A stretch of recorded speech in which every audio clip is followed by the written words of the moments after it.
जी, yes coming. Good morning sir. बैठ बैठ। Thank you sir. क्या शुभ नाम है आपका? सर मेरा नाम वेदांत मिश्रा है। अच्छा, वेदांत जी, पहले तो एक बात आपको बताऊं कि जब आप लोक सेवा आयोग के इंटरव्यू में जाएंगे तो वहाँ पर हम आपसे यहाँ भले सवाल आपका नाम लेकर पूछ लें, लेकिन वहाँ कुछ रिस्ट्रिक्शन होते हैं अध्यक्ष को और सदस्यों के लिए, आपके लिए नहीं। तो उनको एक बताया जाता है कि आप किसी भी कैंडिडेट से उसका नाम नहीं पूछेंगे और उसकी जाति नहीं पूछेंगे, उसका धर्म नहीं पूछेंगे, जिससे जो हमारे इंटरव्यू लेने वाले हैं वो उनके प्रति उनके मन में कोई प्रेजुडिस भाव ना आवे। ठीक है, ये मैंने आपको केवल इसलिए बताया है कि आप आगामी कुछ दिनों में पीसीएस का इंटरव्यू देने जाएंगे तो आपको दिमाग में ये बात रहेगी। ठीक है, अब आप बगैर अपना नाम बताए और जो ये मेरे क्राइटेरिया बताई है इसको बगैर बताए आप अपने विषय में एक संक्षिप्त परिचय दें। सर मैंने अपनी स्कूलिंग सेंट लॉरेंस स्कूल से पीसीएम सब्जेक्ट्स में करी है, अपने होम टाउन से। उसके बाद सर मैंने दिल्ली यूनिवर्सिटी के हिंदू कॉलेज से केमिस्ट्री में अंडर ग्रेजुएशन करी है। पोस्ट ग्रेजुएशन मैंने अपनी दिल्ली यूनिवर्सिटी से डिपार्टमेंट ऑफ एनवायरमेंटल स्टडीज से एनवायरमेंटल स्टडीज में करी है। सर मैं अपने इंटरेस्ट की बात करूँ तो मुझे कंज्यूमर टेक्नोलॉजीज में जो लेटेस्ट डेवलपमेंट्स हो रहे हैं उनके बारे में पढ़ना बहुत पसंद है। उसके अलावा सर मैं सोलो बाइक राइड भी करता हूँ। अच्छा, कहाँ के रहने वाले हैं आप? सर मैं उन्नाव डिस्ट्रिक्ट का। उन्नाव डिस्ट्रिक्ट के। ओडीओपी के बारे में जानते हैं क्या? यस। क्या है? सर ये उत्तर प्रदेश गवर्नमेंट की एक फ्लैगशिप इनिशिएटिव है। इसमें every district in Uttar Pradesh उसका एक कोई फ्लैगशिप प्रोडक्ट को लेके वहाँ के जो लोकल हैंडीक्राफ्ट्स हैं या फिर जो लोकल कुजीन है उसको प्रमोट कर रहे हैं और उससे इकोनॉमिक डेवलपमेंट हो रहा है, लाइवलीहुड अपॉर्चुनिटीज क्रिएट हो रही हैं और एक्सपोर्ट ग्रोथ भी हो रहा है। उन्नाव का क्या है? उन्नाव का जरी जरदोजी है। जरी जरदोजी। अच्छा, क्या वहाँ से उसका एक्सपोर्ट होता है? सर पर्सनल लेवल पे अगर मैं बताऊं तो मैंने वहाँ पे जरी जरदोजी का काम ज़्यादा नहीं देखा है। मोस्टली सर उन्नाव लेदर और फुटवेयर के लिए जाना जाता है। तो सर मुझे मतलब मैंने अपने, क्योंकि मैं डिस्ट्रिक्ट हेडक्वार्टर से बिलोंग करता हूँ, तो मैंने वहाँ पे जरी जरदोजी का काम नहीं देखा है। ओके। अच्छा, ये बताइए कि आजकल एसआईआर को लेकर बड़ी चर्चाएं हैं इलेक्शन कमीशन की, क्या है ये? सर एसआईआर का मतलब है स्पेशल इंटेंसिव रिव्यू। तो इसमें सर जो इलेक्टोरल रोल्स हैं उनको रिवाइज किया जा रहा है, जिससे उसमें जो डुप्लीकेट वोटर्स हैं या फिर जो फेक वोटर्स हैं या किसी के एड्रेसेस में उनके नेम में जो भी प्रॉब्लम्स हैं उसको रेक्टिफाई किया जा रहा है। अच्छा, तो ये जो एसआईआर का प्रोसेस चल रहा है इसके साथ साथ जो नए मतदाता हमारे हैं होने वाले हैं उनके लिए कोई बाध्यता है या उनको उनका नाम इसमें लिस्ट में आएगा? Sir I am not sure कि इसी एसआईआर में उनका नाम आ रहा है, बट उनके लिए अदर चैनल्स हैं इनरोल करने के लिए इलेक्टोरल रोल्स में। They can go on to election commission की वेबसाइट और वहां पे वो रजिस्टर कर सकते हैं। एक छोटा सा सवाल कि निर्वाचन के लिए, निर्वाचन लिस्ट में नाम आने के लिए किसी व्यक्ति की उम्र न्यूनतम कितनी होनी चाहिए? 18 ईयर्स होती है। अच्छा, ये 18 ईयर्स को आपको मालूम है कि 18 ईयर्स कब पूरा होता है, कब पूरा माना जाता है? Sir I am not sure. हर वर्ष के पहले जनवरी को जो लोग 18 साल के हो जाते हैं वो उनका एंटाइटलमेंट हो जाता है कि वो इलेक्टर हो सकें, इलेक्टर वोटर हो सकें। ठीक है ना? चलिए आप। Thank you. जैसा कि आपने बताया आपको कंज्यूमर टेक्नोलॉजी के रिलेटेड पढ़ना अच्छा लगता है, तो इधर हाल ही में आपने कोई आर्टिकल इस पे रीड किया हो? यस मैम कंज्यूमर टेक्नोलॉजी में इस समय कई सारे एरियाज में काम हो रहा है। Specially ma'am right to repair movement पे काफी काम हो रहा है इस समय। ये कंज्यूमर टेक्नोलॉजीज में एक रेवोल्यूशन की तरह आ रहा है, where in consumers are demanding कि हमें ऐसे इलेक्ट्रॉनिक प्रोडक्ट्स दें आप जिसको हम स्वयं रिपेयर कर सके, जिससे हम उसकी रियल ओनरशिप हमारे पास हो, ना कि जो कंपनी ने हमको बेचा है। इसके अलावा मैम कंप्यूटिंग में भी काफी काम हो रहा है। अभी जैसे हम देख रहे हैं कि इंटेल का जो डोमिनेंस है कंप्यूटिंग मार्केट में, वो कम हो रहा है और आर्म बेस्ड प्रोसेसर्स मार्केट में ग्रो हो रहे हैं। कोई हाल ही में जो प्रोसेसर आया हो? मैम एप्पल ने काफी रेवोल्यूशन किया है कंप्यूटिंग टेक्नोलॉजी में। एप्पल ने अभी रिसेंटली एम सीरीज की अपनी चिप्स बनाई हैं, तो वो पावरफुल भी हैं एज वेल एज वो पावर एफिशिएंट भी हैं।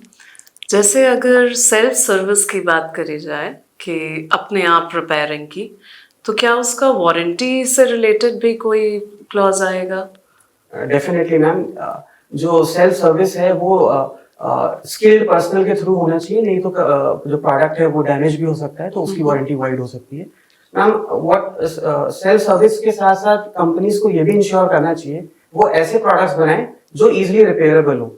अभी हम हाल ही में देख रहे थे कि many companies are making products जो जिनको रिपेयर करना इज इम्पॉसिबल।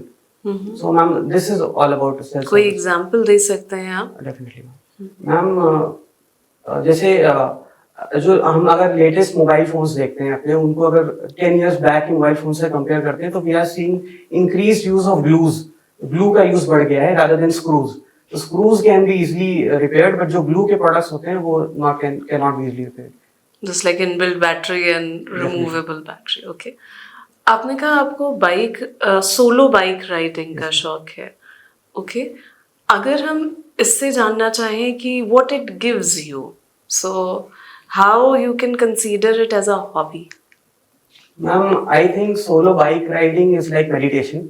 हम जब बाइक राइड करते हैं तो स्पेशली टू व्हीलर्स में you have to be focused on the road every time, you have to be concentrated on the road and aware about your surroundings. So it's like meditation only, where you have to focus on one thing. So it's a refreshing activity for me. Okay. Any other hobby?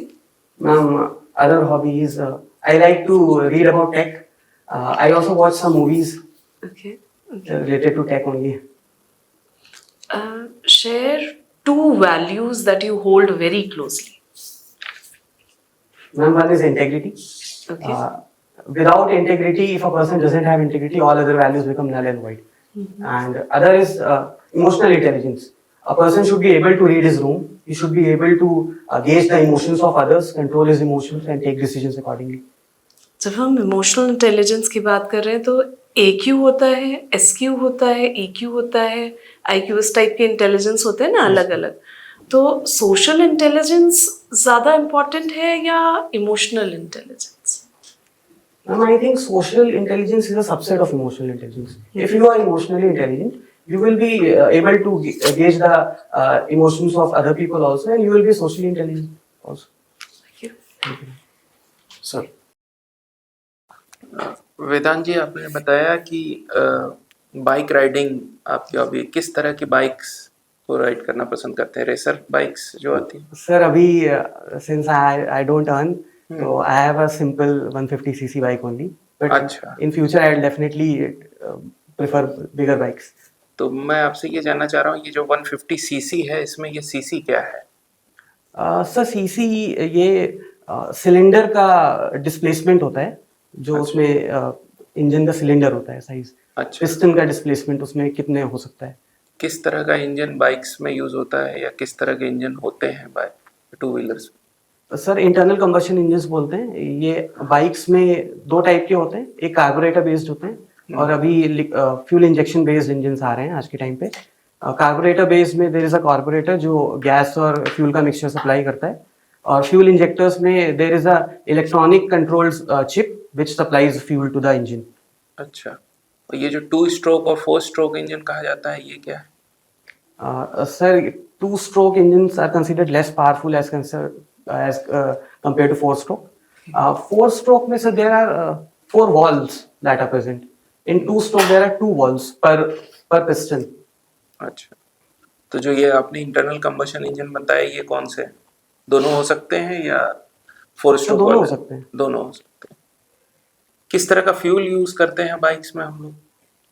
Sir petrol use करते हैं, petrol use, but there are diesel bikes also. अच्छा, और आज के समय में as there we have E20 policy, so we are blending petrol with 20% ethanol. क्यों blend कर रहे हैं 20% इथेनॉल से?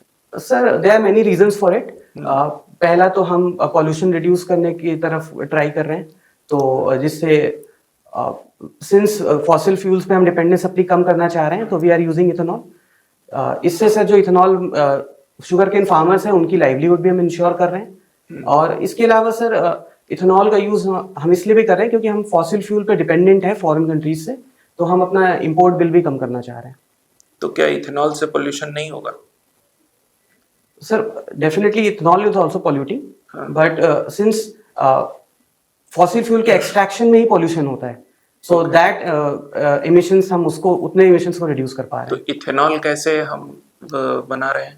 So ethanol we are producing from sugarcane byproducts, molasses, bagasse, इनसे प्रोड्यूस कर रहे हैं। ओके, क्या बैक्टीरिया से भी बना सकते हैं ethanol?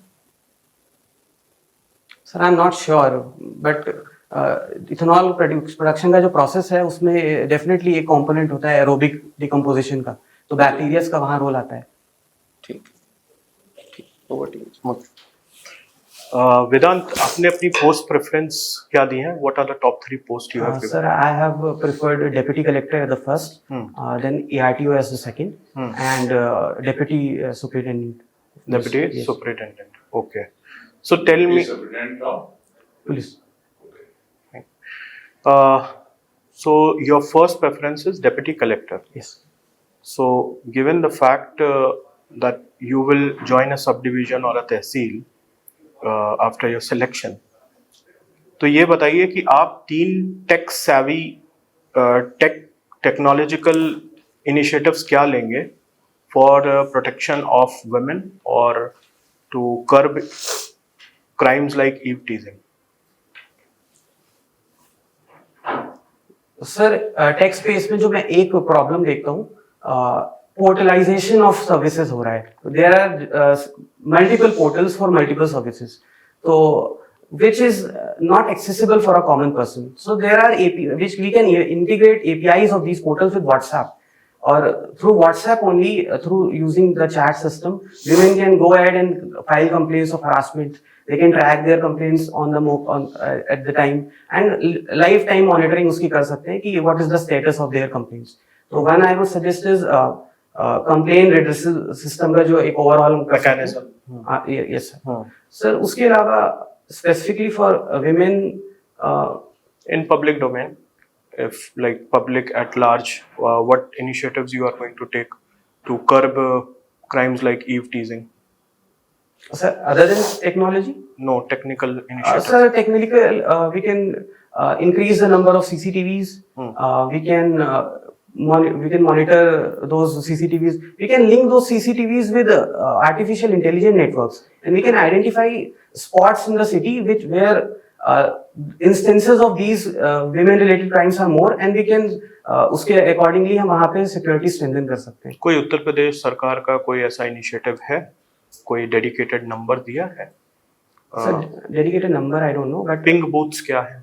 is definitely sir. Ping booth ये उत्तर प्रदेश गवर्नमेंट के डेडिकेटेड बूथ्स हैं for women related issues.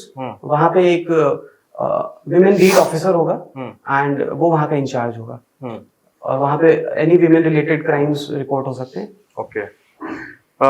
There are currently geopolitical tensions and global tensions in terms of US and Iran conflict, right? So, are you following that news? Yes sir, I am following. Okay. ये बताइए कि इस पे India पे economic और social implications क्या होंगे जो यूएस ईरान टेंशन? सर इसके बहुत सारे इकोनॉमिक और सोशल इम्प्लीकेशंस होंगे। पहला सर जो मैं सोच पा रहा हूँ, सिंस ये जो वॉर है ये हमारे इकोनॉमिक हाईवे पे हो रहा है, जो कि गल्फ रीजन का जो ऑयल रूट है, तो इससे हमारे लिए ऑयल के प्राइसेस बढ़ जाएंगे। उसके अलावा सर हमारी 10 million diaspora population middle east और वेस्ट एशिया में रहती है, तो वो एडवर्सली अफेक्टेड होगी। उसके अलावा सर जो सिंस अभी रिसेंटली इस्लामिक लीडर को असैसिनेट किया गया है बाय यूएस अटैक्स, तो हमारे यहाँ की जो लार्ज इस्लामिक पॉपुलेशन है, they have also been affected by this. तो ये 3 इम्प्लीकेशंस मैं सोच पा रहा हूँ। Okay. If God forbid, if India is attacked directly in take it as a hypothetical situation. How should India defend it? What immediate measures India can take to defend it? Sir India ने nuclear triad status हासिल कर लिया है, तो we have a strong second attack capability also, तो हमें उसका इस्तेमाल करना चाहिए. अच्छा. In case, sir, I would like to correct over here. If the attack is of destructive nature, which will cause irreparable damage, in that case only we have to use the nuclear. Otherwise, we have to restrain from using nuclear attack as such. Acha, apart from this nuclear attack or one-to-one war, are there any other alternatives available? So we have good ballistic missiles. We have, Apart from the warfare technology? sir, diplomatic efforts are also there. We have been leaders of non-alignment movement. Right. We have to consolidate global south. We have to align with West Asian neighbors. So this is one of the diplomatic tools we have. Okay. We also have a great diasporal presence in US. Right. So we can use our lobbying power over there also. Okay. So, Thanks. sir, देखिए, panel head, sir will मैं- give you the feedback. आपका overall feedback बहुत अच्छा है और confidence level भी आपका अच्छा है. एक सजेशन देना चाहूँगा कि अभी जो सीजन चल रहा है, जो न तो गर्मी है न जाड़ा है, तो आपका इंटरव्यू कब है वहाँ? So 17 March. 17 मार्च को. तब तक तो गर्माहट आ जाएगी, तो उस समय बिल्कुल ठीक है. तब उसके लिए तो आपके ड्रेस एकदम प्रॉपर हैं. लेकिन अगर हाल फिलहाल में आजकल में जाना होता तो मैं सजेस्ट करता कि आप कम से कम कोट और टाई पहन करके जाएं, है ना. कुर्ता पजामा या टी शर्ट ये सब पहन करके या जो हाफ पैंट पहन करके नहीं जाना चाहिए, उससे इम्प्रेशन ख़राब होता है. आपका अपीयरेंस भी अच्छा है, आपकी एंट्री भी अच्छी रही है, आपके जवाब देने का तौर तरीका भी अच्छा है.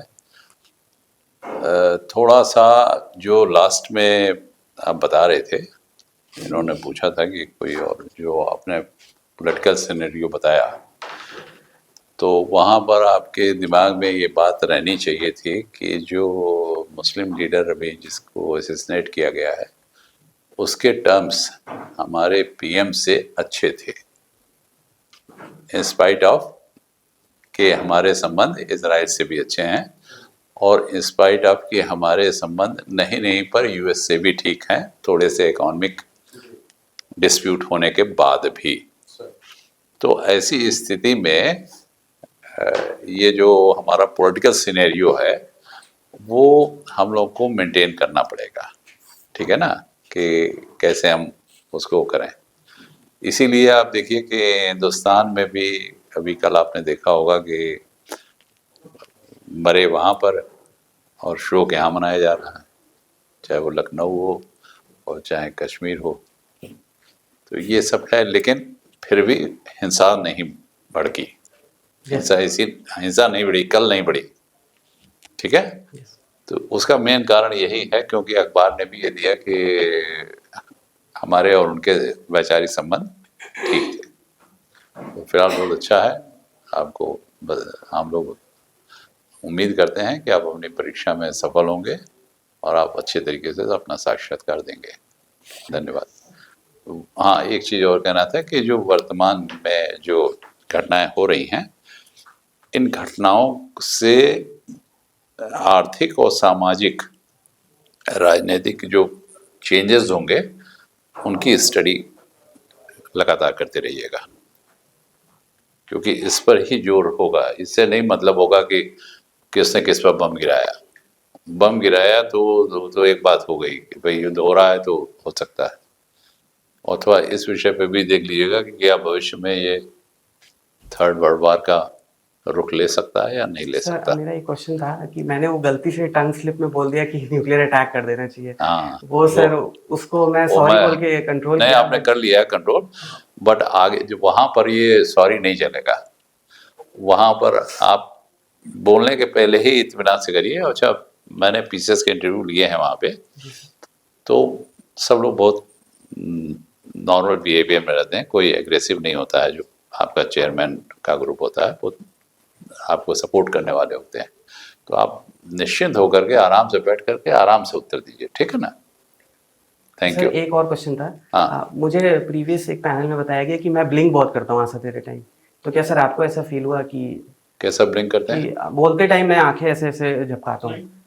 ऐसा हम लोग को तो फील नहीं हुआ, और आप कृपा करके इसको ध्यान में रखिए ही नहीं, ठीक है। ये बिल्कुल बेस्ट है ना। आप इसे ध्यान मत रखिए। आपने वैसे भी गॉगल लगा रखे हैं, जी सर। तो अगर कुछ होगा भी तो कुछ दिखेगा नहीं किसी को। अगर आपका अभी तो आपकी आंखें एकदम साफ साफ दिख रही हैं, तो फोटोक्रोमिक लगा करके मत जाइएगा, अच्छा। ऐसे ही प्लेन ग्लासेस लगा के जाइएगा। फोटोक्रोमिक लगा के जाने पर यह दिक्कत होती है कि जब थोड़ा सा अंधेरा होता है तो ब्लैक हो जाता है, ग्लास ब्लैक दिखने लगता है, तो ऐसा लगता है कि आदमी सन ग्लास लगाया है ना। तो ये सावधानी बरतिएगा। दीप्ति मैम एक थोड़ा फीडबैक। एक फीडबैक मैं ये दूंगी, जैसे आप बात कर रहे हैं, आप पूरे पैनल से बात कर रहे हैं, है ना, तो बीच बीच में जो बाकी पैनलिस्ट हैं उन पे भी आप हल्का सा शिफ्ट कर सकते हैं, मतलब चेयर नहीं शिफ्ट करनी है, केवल नेक हल्का सा शिफ्ट कर सकते हैं, जैसे एज इफ आप पूरे पैनल को आंसर दे रहे हैं, केवल एक इंसान को आंसर नहीं दे रहे हैं।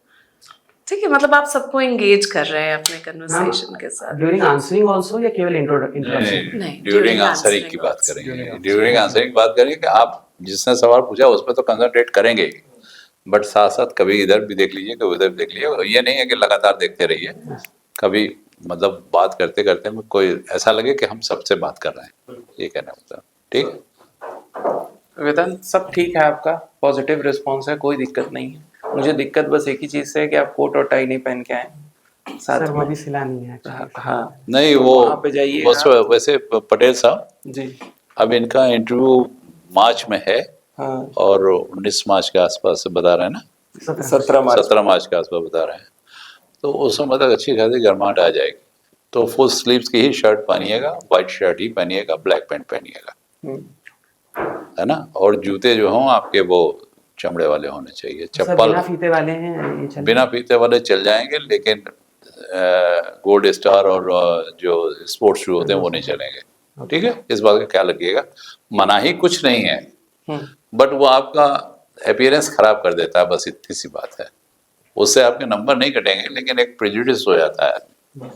जैसे कि अगर कोई मान लो जीन्स पहन करके आए, तो एक लगेगा ना कि अरे यार ये तो नक्शेबाज किस्म का नहीं। ठीक है। I just have to say one thing at last कि बहुत अच्छा इंटरव्यू आपका, and I see you as a potential selection already. But जैसे आपने न्यूक्लियर का बोला, वो जो आप हम्बली आपने एक्सेप्ट भी कर लिया, वो एक nuclear is the last resort, मतलब वो एकदम ही last resort, that is not imaginable. तो आप साइबर वॉरफेयर भी इंक्लूड कर सकते हैं, आप डैम्स का भी इंक्लूड कर सकते हैं, या सॉफ्ट पावर डिप्लोमेसी भी एक मतलब आप एक टेम्पलेट बना लीजिए उस पर। मतलब न्यूक्लियर अगर आप पहले बोल रहे हैं तो हमारा राष्ट्र तो, हमारी तो इंपेरियलिज्म की हिस्ट्री नहीं है, लेकिन आसपास जो नेबरहुड है हमारा, दे आर एनीवेज रेडी कि हाँ भाई, तो इस चीज को थोड़ा अवॉइड कर सकते हैं, है ना। Thank you so much. अब आप ब्लिंक कर रहे हैं तो नेचुरल लग रहा है। हाँ, अच्छा। वो उस समय मुझे एक सेकंड के लिए एज अ साइकोलॉजिस्ट फील हुआ था कि ये आईज क्यों नहीं ब्लिंक कर रहे हैं। तो आप नॉर्मल जैसे रहते हैं वैसे रहिए। और इसको आप वो मत करिए, इसका दिमाग में रखिए मत कि हम ब्लिंक कर रहे हैं। आप एकदम नॉर्मल है, नॉर्मल की तरह से रहिए। ठीक है, Jay. Okay Vedant, thank you. Thank you.